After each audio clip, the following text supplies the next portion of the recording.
Tere! Olen Oskar Maasikas. Tänases saates räägin meie seas nüüd jaanuaris lahkunud folklooriteadlasest ja muusikust Igor Tõnuristist. Juttu tuleb tema eluloost ja tema rollist rahvamuusika uurijana. Pikemalt peatun tema kriitilistel seisukohtadel, mis käsitlevad folkloorikavade eemaldumist traditsioonist ja autentsusest. Saadet illustreerivad muusikalised näited Tõnuristi juhitud ansamblilt Leegajus. Igor Tõnurist sündis Keilas 11. veebruaril aastal 1947. Ta õppis Moskva riiklikus ülikoolis ajalugu ja etnograafiat ning töötas seejärel pea 40 aastat ajaloo institutsioonis teadurina etnoloogia ja rahvamuusika alal. Tema eriala oli rahvapillide uurimine. Ta õpetas etnograafiat Tallinna Pedagoogilises instituudis ning rahvapillimuusikat Eesti Muusika- ja Teatriakadeemias ja Tallinna Ülikoolis. Tartu Ülikooli Viljandi Kultuuriakadeemias on ta juhendanud mitmeid üliõpilastöid. Peale rahvapillide süvenes Igor Tõnurist muudessegi pärimuse liikidesse. Nimelt, tema jaoks oli rahvakultuur kui tervik, mis hõlmab laulu, muusika, tantsu, teadmised, kombed ja riided. Folkloori lavaesituse kunstilise lihvituse asemel rõhutas tema vastupidist loomulikku ja vaba suunda, kuid nõudis muusika ja rõivaste traditsioonipärasust. Selle näiteks kuulame Tõnuristi juhatatud rahvapilli ansamblilt Leegajust muusikapala Etse laulge Laisa neiu. Eeslauljaks Ain Sarv. Neiu kösö, noored kösö, neiu kösö, noored kösö, et see laulge Laisa neiu, et see laulge Laisa neiu. Kui ei laula mina laidan, kui ei laula mina laidan, laidan teid Laisale mehele, laidan teid Laisale mehele. Tiina Titi Jakupille, Tiina Titi Jakupille, sealt saad pessä penikeistä, sealt saad pessä penikeistä. Vitsa viie valulista, vitsa viie valulista. Kurjust on tal kuve täisi, kurjust on tal kuve täisi. Õelust särgi õlma täisi, õelust särgi õlma täisi. Nagu sissejuhatuses öeldud, on Tõnurist tuntud oma kriitiliste väljaütlemiste poolest folkloorikavade suhtes. Tõnurist rõhutas autentsust. Igasuguste laulude, pillilugude, tantsude ja mängude puhul peavad esitajad teadma, mis olukorras ja kuidas neid ajalooliselt esitati. Vastasel juhul on kogu lavakava võlts tingel-tangel. Järgnevalt loen ette mõned tsitaadid Igor Tõnuristi artiklist Folkloor kontserdilaval ehk folkloori tegemisest, mis on ilmunud Leigarite rahvakunstiseltsi lehes 13. detsembril 1995. Tõnurist kirjutab: Folkloori ansambli juhtimine ja ehtsa folkloori toomine kontserdilavale nõuab rühmajuhilt suurt pingutust, sügavaid ja laiahaardelisi teadmisi Eesti folkloori ja etnograafia valdkonnas.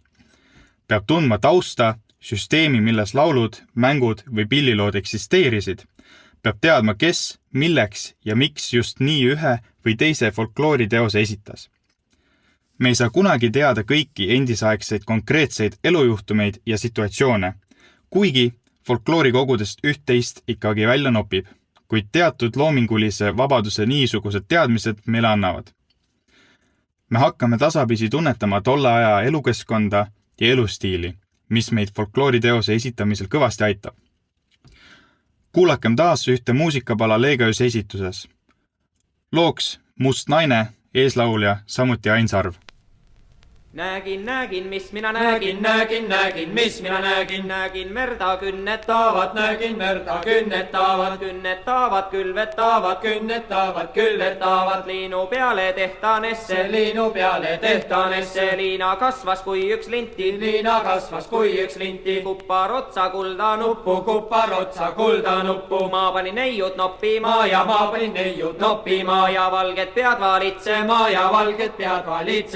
ise mina varjult vaatama ja isi mina varjult vaatama ja kivi takka kuulama ja kivi takka kuulama. Mis neidu minu nimela, mis neidu minu nimela, mis pergaminu pääralta, mis pergaminu pääralta. Kellele keerud kinga kannad, kellele keerud kinga kannad, süüsi mustad silmakarvad, süüsi mustad silmakarvad, luumivalgemad juussed, luumivalgemad juussed. Uinusin vaene mees magama, uinusin vaene mees magama, kuni neid neidisid jäeti, kuni neid neidisid jäeti. Kõik said kõkkud, muist said mukkud, kõik said kõkkud, muist said mukkud. Ma sain musta ja rumala, ma sain musta ja rumala. Tõrvat laka ja tõbise, tõrvat laka ja tõbise. Viibu nina ja vihase, viibu nina ja vihase. Hakkasin hullu uhtuma ja hakkasin hullu uhtuma ja viibu nina vihtuma ja viibu nina vihtuma. Viisin ta Viru jõele, viisin ta Viru jõele. Kandsin järva allikale, kandsin järva allikale. Pessin ta viiela, viiela, pessin ta viiela, viiela. Kuuendeks oli kuurikas ja kuuendeks oli kuurikas ja seitsmendeks oli seebikäntsi, seitsmendeks oli seebikäntsi. Kaksi kätt kaheksandeksi, kaksi kätt kaheksandeksi. Isima üheksandeksi, isima üheksandeksi. Külmi veesi kümnendeksi, külmi veesi kümnendeksi. Mina ka pessin naista noorta, mina ka pessin naista noorta, naista noorta teista poolta, naista noorta teista poolta. Pessin piima valgeeksi, pessin piima valgeeksi. Noore koore sarnaseksi, noore koore sarnaseksi. Igor Tõnurist jätkab. Omaette tõsine pähkel on folkloorikavade koostamine. Domineerivad segakavad, kus on natuke kõike, regilaulust Padespaanini. Liiga kirev kava ei lase tõsiselt süüvida ühtegi žanrisse. Kõike näpu otsaga ja tegelikult osatakse väga vähe. Veel hullem on see, et väljaspool oma kindlat kava ei osata oma repertuaaridega midagi ette võtta. Segakavade puhul häirib mind nende eklektiivsus ja tavaliselt ka historismi printsiibi eiramine. Iga folklooris vähegi orienteeruv isik, ja seda peaks ju rühmajuht olema, peaks teadma, et folklooris on vanemad ja uuemad kihistud, on erinevad žanrid, mõjutused ja moevoolud ja muud sellist. Ta peab teadma, et teatud žanrites võis ette tulla vana ja uue segunemisi, kuid tihti lugu eksisteerisid uus ja vana rahva elus korraga, kuid kindlalt lahus. Võiks öelda, et ühes ajas, kuid eri ruumides. Näiteks, pulmakombeid võisid saata vanad regilaulud, kuid sama pulmamaja teises ruumis tantsis noorsugu juba moetantse. Mis soovitusi siis Tõnurist annab? Tsiteerin. Kavade koostamine üks viga on ka tegevuse motiveerituse pidev eiramine. Üks lugu peaks teisele loogiliselt järgnema, olles nagu ette valmistatud. Järsk üleminek hällilaulult marulisele tantsule on ju motiveerimata. Motivatsiooni võib tekitada ka sõnalise selgitusega, kui esinemine toimub loengkontserdi vormis või oskuslikult koostatud ja korrektselt ettekantud vahetekstidega. Probleemi rohke on ka folkloorikavade lavastamine. Maitsevääratusi ja labasusi esineb siin rohkesti. Esinemine peaks olema usutav. Vaadake, kui kindlalt käituvad laval kihlased või setud ja kui arglikud ja ebakindlad me ise oleme. Seletus on teada. Esimesed näitavad oma elu ja traditsioonilisi oskusi, muidugi veidi lavale kohandatult, meie aga püüame näidelda ega tea, kuidas seda teha. Kuidas me ka ei tahaks, endise aja folkloorset keskkonda me 100% laval taastada enam ei suuda. Eriti siis, kui talupoegliku elustiili me ei tunne. Tehkem seda meiegi ja kuulakem Leegajost. Järgmiseks Kiigelaul, eeslauljad Lilian Hansar ja Leida Lauri. Lähme Kiigelegi kuhu majje. Lähme Kiigelegi kuhu majje. Kas Kiige kannahab meida? Kas Kiige kannahab meida? Mis sa kriuksuhud Kiige kene? Mis sa kriuksuhud Kiige kene? Aukuhu taluhus lauahakene. Aukuhu taluhus lauahakene. Kiige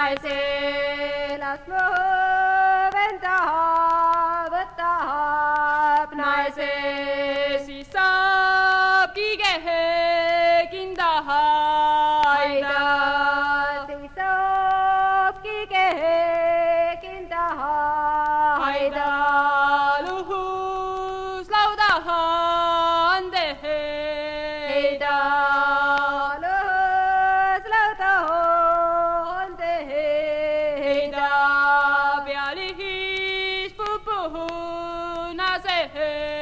paelad, pealihis pupunasehed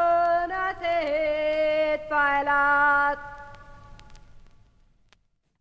Igor Tõnurist oli teadlasena silmapaistev Eesti ja teiste Läänemere-Soome rahvaste rahvapillide ja muusika uurija, aga ka folkloori liikumise mõtestaja. 2007. aastal ilmunud Tõnuristi bibliograafia sisaldab 115 nimetust, kuid seejärel on sinna lisandunud veel palju olulisi töid. Tõnuristi tähtteos on 1996. aastal ilmunud raamat Pillid ja pillimäng Eesti külaelus, mille põhjal ta kaitses ka 2001. aastal magistrikraadi. 2008. aastal ilmus tema koostatud teos Eesti rahvapille.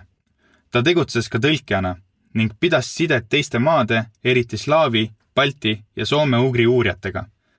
Folklooris osalemisest sündis näiteks kogumik mängutükke külakapellidele, artikkel folkloorikava kontserdilaval, kava ülesehituse ja lavale seadmise printsiipidest või austusavaldus kaasteelisele Ingrid Rüütlile.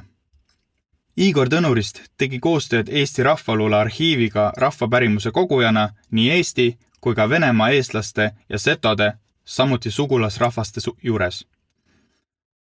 Lõpetagem Igor Tõnuristi enda sõnadega. Üks on selge. Kui rühmajuhil pole sügavaid teadmisi folkloori ja etnograafia alal, samuti laia silmaringi, mis ju tegelikult on tema loomingulise vabaduse ja enesekindluse tagatiseks, ei aita ühekordsed konsultatsioonid ega repertuaari palumised palju midagi. Tuleb lihtsalt õppida ja erialast kirjandust lugeda ja muusikat kuulata. Saate lõpetuseks viimane pala Leegaööselt 2 tuuri polka.